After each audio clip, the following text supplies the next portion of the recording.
In this Diablo 2 Resurrected farming guide, we'll be covering everything that you need to know about farming and how to get the best equipment. This Diablo 2 guide is intended for newcomers, but if you're a returning player, you might be able to find some useful tips as well. Endgame equipment and high-level runes can only be found on the hardest difficulty, which is called Hell, so your first goal should be to reach Hell difficulty and to be able to effectively clear its content. Hell difficulty can be very challenging for new players as enemies have very large health pools, can be immune to certain elements, and deal a tremendous amount of damage. The type of content that you can clear in Hell difficulty will likely depend on your build and equipment, as there are many enemies that are immune to certain types of elements, making them impossible to kill for certain builds. Loot quality depends on a couple of different factors like the level of the area you are currently in and the type of the monster that you are facing. There are three main types of runs in Diablo 2 Resurrected, which include super unique monsters, bosses, and specific high-level areas. Farming in Diablo 2 can become very repetitive, so I highly recommend that you farm something that you enjoy instead of just going for the most efficient path. Games are meant to be enjoyed, so running the same unique super monster 1,000 times only because it's more efficient is not something I would advise. I personally like to swap between different runs and focus on the areas that I'm having the most fun with. Having a couple of different characters is great as it provides more variety on both skills and locations. Monster type affects the item that you might get. For this reason, some runs consist of defeating particular super unique monsters that are usually easy to reach and provide very good loot. If you just reached Hell and need some equipment to get started, these are probably your best options.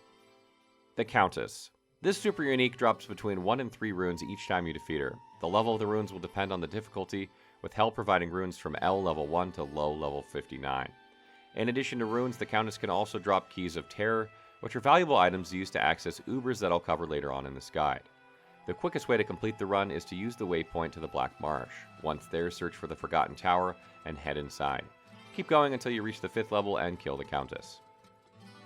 The Summoner. You can find the Summoner at the end of the Arcane Sanctuary. He has a chance to drop the Key of Hate when defeated, which is required for the Ubers quest. You can reach the Arcane Sanctuary from its waypoint in Act 2. Travincal Council. You can find a pack of super uniques next to the entrance of Durance of Hate and Travincal. Just use the waypoint that leads to Travincal. Head to the middle area and defeat the members of the Council. Make sure to max your fire elemental resistance as they usually spawn many Hydras. Shank the Overseer and Eldritch the Rectifier. Both of these super unique can be found very close to the Frigid Highland waypoint. They are both cold immune, so I wouldn't recommend it if you're running a cold-based build. To complete this run, just use the waypoint to the Frigid Highland and head upwards. The first monster pack that you encounter will be Eldritch. Once you defeat him, head south past the waypoint and head down the stairs. You'll find Shank surrounded by enemies. Pindleskin. This is one of the best super uniques to farm as it always drops at least 2 magical items or better when defeated.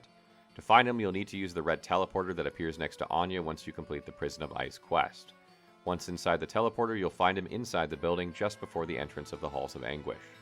Nylothak. You can find Nylothak at the Halls of Vought. Use your waypoint into the Halls of Pain and then search for the entrance to the Hall of Vought there. He provides very good drops and also has a chance to drop Keys of Destruction, which are the final key required to perform Uber runs. Act bosses are a great alternative for farming equipment. They can also drop essences, which are used to create the Token of Absolution, a consumable item that allows you to respec your character. Andariel. She can be found at the end of Act 1 and has very low fire resistance, making her a great target for fire builds. You can reach her by using the Catacombs level 2 waypoint and then heading down to the 4th level. She can drop the Twisted Essence of Suffering. Duriel can be found at the end of Act 2. Use the waypoint to the Canyon of the Magi and search for the right tomb. This can be tricky during online where the map changes each time you join a new game. Same as Andariel, he has a chance to drop the Twisted Essence of Suffering. Mephisto is by far the easiest boss to reach and farm and my #1 recommendation for new players. Just use the waypoint to reach the Durance of Hate level 2 and search for the stairs leading to the next level. Once there, head left and at the end of the floor you'll find Mephisto. He has a chance to drop the Charged Essence of Hatred. If you are playing as a sorceress, there's a really easy way to get him stuck into a position where he can't attack you, but you can attack him. To do this, teleport near him and walk down towards the stairs next to the blood pool. Once he gets closer, teleport to the other side of the pool and run until the stairs are at the top of the screen. Mephisto will now be trapped on the stairs and won't be able to attack you, but your spells will reach him. Another good trick is to head through the portal that leads to Hell before exiting the game. This will allow you to spawn at the Pandemonium Fortress next time you join a game. The Pandemonium Fortress has the waypoint right next to the spawn, saving you a lot of walking time between runs. In order to defeat Diablo, you'll need to activate all the seals of the Chaos Sanctuary. Since this is a very dangerous zone, I would only advise this for more experienced players. Diablo has a chance to drop the Burning Essence of Terror. Similar to Diablo, you'll need to reach the throne room of the Worldstone Keep to face Baal. This can be a challenging task, so you should start doing it once you have better gear. Baal can drop the Festering Essence of Destruction. Each location has what's called an area level, meaning that enemies in that location will be able to drop up to a certain level of loot. While many good drops and runes can be found in all Hell locations, only level 85 areas can drop all the items in the game. For this reason, most players select these areas to perform their runs, hoping to get the most sought after items. To perform one of these runs, you'll want to clear out all enemies in the area, paying special attention to champions and elites. Once you are done, exit the current game, create a new one, and repeat. Depending on your build, you'll be more or less efficient in clearing some areas. Here is a list of level 85 areas and the different types of immunities that you might encounter. Mausoleum, lightning immunes only. This location can be found in the Burial Grounds, where you defeat Bloodraven during the Sistra's Burial Ground quest. You want to teleport to the Cold Plains waypoint and then run into the cemetery to find the entrance. There's a second entrance that leads to the crypt, and this location has an area level of 83, but you might still want to clear it on each run anyway. The Pit, levels 1 and 2, lightning, fire, and cold immunes. This location can be found in Tomoe Highland. Use the waypoint to the outer cloister and then head outside following the road until it splits to find the Pit entrance. Pit is divided into 2 levels packed with many elite monsters. You'll also find a golden chest on the second level. Maggot Lair level 3, lightning, physical, and poison immunes. This location can be found in a random spot of the Far Oasis, so you'll just need to teleport there and search for the entrance. It's important to note that only the third level of the Maggot Lair is a level 85 area. Due to its irregular shape and the amount of time required to get there, I wouldn't recommend it as your main farming spot. Ancient Tunnels, lightning, magic, physical, and poison immunes. Use the waypoint to reach the Lost City and search inside the buildings until you find a trap door. Open it and head inside to reach the Ancient Tunnels. Forgotten Temple, lightning, fire, and cold immunes. This temple can be found in Upper Kurist. Use your waypoint to get there and then search on the top of the pyramid for the entrance. This location is very small and has very few enemies, so I wouldn't recommend it at all. Ruined Fane and Disused Reliquary, lightning, fire, and cold immunes. Both locations can be found at Kurist Causeway, which is located between Upper Kurist and Travinkel. These locations are very small and aren't worth running in my opinion. River of Flame, lightning, fire, cold, and poison immunes. This is an amazing spot to farm as it contains many champions and elites. There's a waypoint at the entrance and at the end, so you can complete it from either direction. Chaos Sanctuary, lightning, fire, and cold immunes. This is one of the most difficult areas of the game, so I wouldn't recommend doing this run until you have some equipment. Use the River of Flame waypoint and then head into the Chaos Sanctuary. For more efficiency, you can complete both River of Flame and Chaos Sanctuary in each run. Worldstone Keep levels 1, 2, and 3, and Throne Room, all types of immunities. This can be a very difficult place to farm depending on the enemies that spawn and their immunities. Use the waypoint to the Worldstone Keep level 2 and head towards the Throne Room to complete the run. The Secret Cow level is a level 82 area, so you won't be able to find all the items in the game there, but due to the increased amount of enemies, you usually get more runes, more weapon and armor bases for runewords, and more items such as rings, charms, and amulets. Super chests are a unique type of chest that has a fixed drop table. This table includes up to Burr runes, making it the most efficient way to farm high-level runes in the game. A total of 2 campfires can spawn for each lower Kurist run, and you'll find 2 super chests inside the hut located in the upper left, and 1 super chest in the hut located in the upper right of these campfires. Difficulty level has a huge impact on chest drops, so you'll want to set it to players 8 in order to maximize efficiency. For this reason, this is mainly used by offline players and not very used when playing online. Magic Find has no impact on rune drops, so you won't be needing it for the run. Remember that maps don't change while playing offline, so you can re-roll the map by changing the difficulty level and then swapping back to Hell until you get a map that is convenient to you.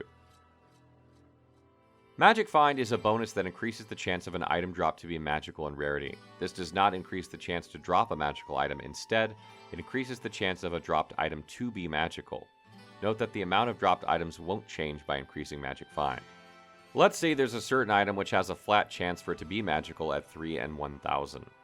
That's the chance for that item to drop to be magical if your Magic Find is at 0%. If your character's Magic Find is at 100%, this will be doubled, meaning that the 3 in 1,000 is increased by 100% and will result in 6 in 1,000 chance of it being magical. This explains why having 100% Magic Find does not equal a 100% chance for an item drop to be magical, but instead an increased chance. Magic Find is calculated the moment that an enemy dies or a chest is opened. This means that you can, for example, fight a boss until it has 1% of its HP left. Swap all your gear into Magic Find, kill him, and you'll get all the Magic Find benefits from your current equipped gear. An easy alternative for this is having a weapon and shield with very high Magic Find on the second weapon slot and swap just before the last hit or while opening chests. Increasing Magic Find will also increase the chance of a dropped item to be rare, set, or unique, greatly increasing the overall quality of loot that you find during your runs. This, however, has diminishing returns, so take it into consideration when selecting your gear. Here is a table with referencing values regarding magic, rare, set, and unique Magic Find. One thing that I want to note is that most players ignore the fact that Magic Find doesn't affect rune drops in any shape or form. If your only interest is to farm runes, then you should avoid Magic Find altogether. It's also important to consider that Magic Find only remains beneficial if you're still able to quickly clear content. Even if you're getting 100% more chances of magic items, which equals to 2 times, if it takes you 4 times longer to kill an enemy because of the gear, then you're actually worse than you would be if you didn't have Magic Find. The Ubers farming method involves a late game event often referred to as Ubers or Uber Tristram, which rewards you with the Hellfire Torch when completed. This content is extremely hard, and in order to complete it, it's almost mandatory to use a paladin build called Smiter. We'll be publishing a video on how to make a Smiter soon, so make sure to stay tuned for that.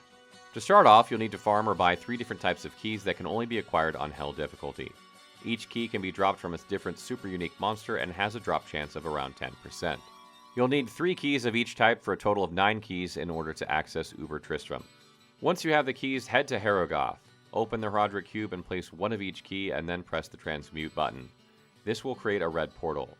Repeat the process 2 more times for a total of 3 portals called Forgotten Sands, Matron's Den, and Furnace of Pain. Each portal has a boss inside that you need to defeat to get a material. It's very important that you gather all keys and use them in the same game, as this guarantees that you don't get a duplicate portal. If you make them in different games, you risk getting a repeat portal, like for example 2 Forgotten Sands. Once you've defeated all 3 bosses and gathered all the materials, throw them into the cube and transmute them to create a red portal into Uber Tristram. Once inside Tristram, you'll need to fight Uber Mephisto, Uber Baal, and Uber Diablo. When you defeat the last of them, an unidentified torch will drop that can be worth many high runes depending on its attributes and class. If you're playing single player and want to get a torch, you can either create a Smiter as a second character, or you can respec your current one into a melee build with very high crushing blow and life tap. There's a big difference regarding economy when it comes to playing offline or online. While online, you'll be able to trade with other players or your friends, which makes it much easier to find the exact pieces of equipment that you need. While playing offline, however, you'll depend on your own findings. Since loot is random, it's very difficult to find the exact pieces for the character that you're using, and you'll often find things that are great, but not useful for your character. You can partially compensate for this by using the player's X function, writing /player's X with X being a number from 1 to 8. This will copy the setting of an X-player multiplayer game, but you'll be able to keep all the experience and increase loot for yourself. This is also very beneficial because your clear time will probably not be affected as much. For example, if an enemy has 100 health at player's 1 and 800 health at player's 8 and you deal 800 damage, you'll kill both enemies with 1 hit, but the player's 8 one will drop much better loot. Additionally, you'll save time that is usually lost by exiting and joining a game to create new runs.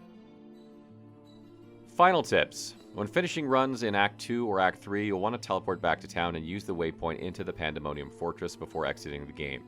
The Pandemonium Fortress waypoint is located right next to the spawn, so this will save you a ton of time between runs.